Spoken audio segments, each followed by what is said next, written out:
Supreme court भी अब पत्नी का साथ नहीं देगा, पत्नी को जेल जाना पड़ेगा और जुर्माना भी भरना पड़ेगा। दोस्तों, आपकी पत्नी आपके ऊपर मुकदमा तो दर्ज करवा देती है, लेकिन उसे ये नहीं पता होता कि आगे चलकर इसके बहुत बड़े और बुरे परिणाम उसे भी भुगतने पड़ सकते हैं। तो जो परजरी का केस हस्बैंड ने इसके ऊपर दर्ज करवाया है वो तो चलेगा ही चलेगा, वो खत्म नहीं होगा। हस्बैंड सभी केसों से बरी भी हो गया और सुप्रीम कोर्ट ने हस्बैंड को उस पत्नी से डायवोर्स भी दिलवा दिया। झूठ बोलने पर, झूठी गवाही देने पर वाइफ बच नहीं पाएगी, चाहे वो सुप्रीम कोर्ट ही क्यों ना चली जाए। सुप्रीम कोर्ट ने इस फैसले को देकर बहुत ही अच्छी चीज साबित करी है।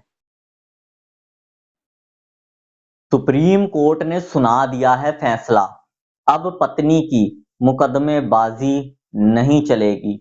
और अगर पत्नी सोचती है कि कोर्ट में झूठे मुकदमे करके वो बच जाएगी, तो सुप्रीम कोर्ट भी अब पत्नी का साथ नहीं देगा, पत्नी को जेल जाना पड़ेगा और जुर्माना भी भरना पड़ेगा। दोस्तों, सुप्रीम कोर्ट के बिल्कुल एक लेटेस्ट फैसले के बारे में आज की इस वीडियो में हम बात करने वाले हैं। तो इस वीडियो को बिना स्किप करे शुरू से लेकर एंड तक पूरा जरूर देखना, कहीं से भी स्किप मत करना, ताकि पूरी जानकारी आप लोगों को ठीक से समझ में आ सके।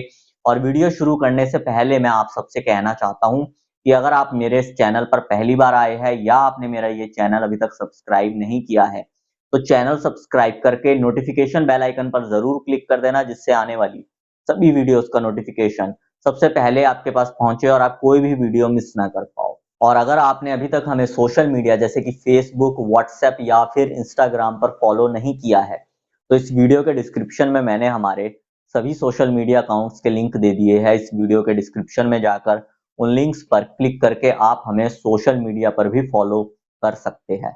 और अगर आपका भी कोई मैट्रिमोनियल केस चल रहा है और उस केस में आप पर्सनली मुझसे कॉल पर बात करके लीगल एडवाइस चाहते हैं, तो स्क्रीन पर दिए गए नंबर पर आप मुझे व्हाट्सएप करके हमारी मेंबरशिप ज्वाइन कर सकते हैं। और मेंबरशिप ज्वाइन करने के बाद आप डायरेक्ट कॉल पर मुझसे बात कर सकते हैं।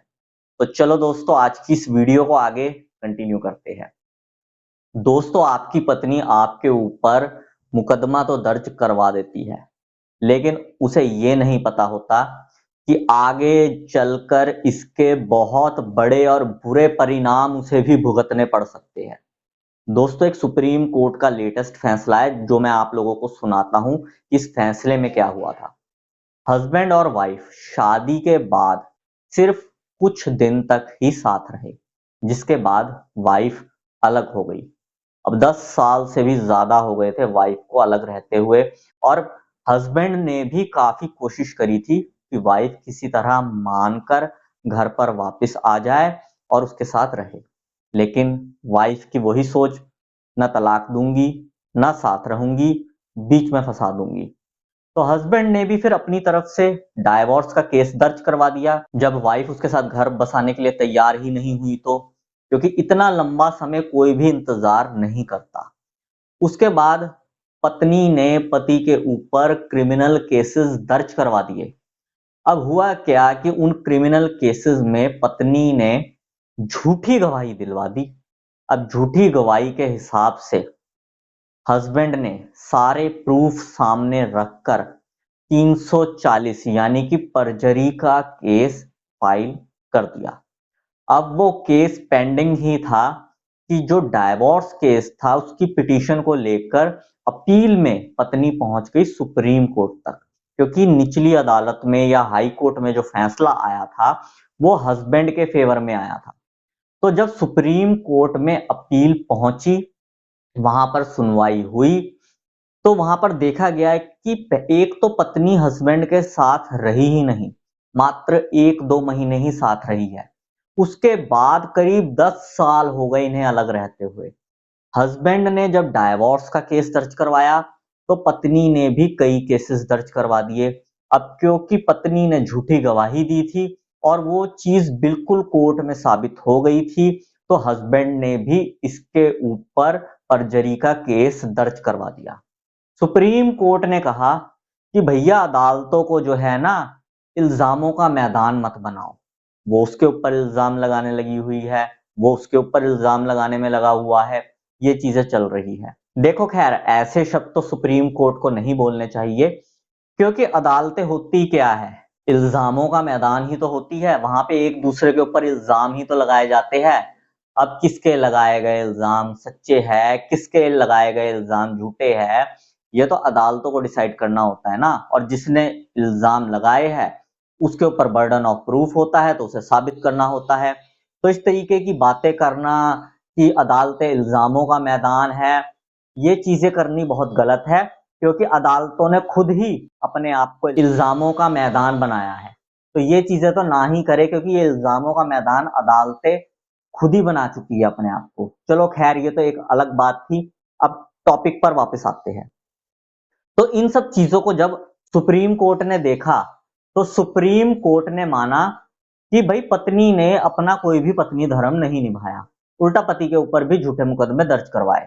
उसका झूठ साबित भी हुआ, जिस चीज को लेकर परजरी का केस हस्बैंड ने उसके ऊपर दर्ज करवाया ही हुआ है। तो वाइफ ने हस्बैंड के ऊपर जितने भी केस दर्ज करवाए थे, सुप्रीम कोर्ट ने वो सारे केस तो खत्म कर ही दिए। साथ ही साथ सुप्रीम कोर्ट ने ये कहा कि क्योंकि इस महिला ने परजरी करी है, अदालत के साथ झूठ बोला है, झूठी गवाही दी है, तो जो परजरी का केस हस्बैंड ने इसके ऊपर दर्ज करवाया है वो तो चलेगा ही चलेगा, वो खत्म नहीं होगा। हस्बैंड सभी केसों से बरी भी हो गया, और सुप्रीम कोर्ट ने हस्बैंड को उस पत्नी से डायवोर्स भी दिलवा दिया। तो दोस्तों, अब उस परजरी के केस में वाइफ के ऊपर जुर्माना भी लग सकता है और जेल भी हो सकती है। इस जजमेंट से ये चीज तो क्लियर देखने को मिल गई कि झूठ बोलने पर, झूठी गवाही देने पर वाइफ बच नहीं पाएगी, चाहे वो सुप्रीम कोर्ट ही क्यों ना चली जाए। सुप्रीम कोर्ट ने इस फैसले को देकर बहुत ही अच्छी चीज साबित करी है। दोस्तों, सुप्रीम कोर्ट के जिस जजमेंट के बारे में मैं बात कर रहा हूं, अगर आप लोगों को भी इस जजमेंट की पीडीएफ कॉपी चाहिए, तो स्क्रीन पर दिए गए नंबर पर आप मुझे व्हाट्सएप करके इस जजमेंट का शुल्क देकर इस जजमेंट की पीडीएफ कॉपी मुझसे ले सकते हो। बाकी दोस्तों, अगर आपकी पत्नी भी ऐसी ही सोच रखती है कि ना तलाक दूंगी, ना घर बसाऊंगी, बीच में लटका दूंगी, तो इस वीडियो के कमेंट बॉक्स में जरूर लिखना डाइवोर्स। बस यही जानकारी दोस्तों आज की इस वीडियो में मैं आप लोगों को देना चाहता था। उम्मीद करूंगा आपको ये जानकारी पसंद आई होगी। अगर आपको ये जानकारी पसंद आई हो तो इस वीडियो को लाइक जरूर कर देना। इस वीडियो को बाकी लोगों के साथ भी शेयर कर देना, ताकि बाकी लोगों तक भी ये जानकारी पहुंच सके।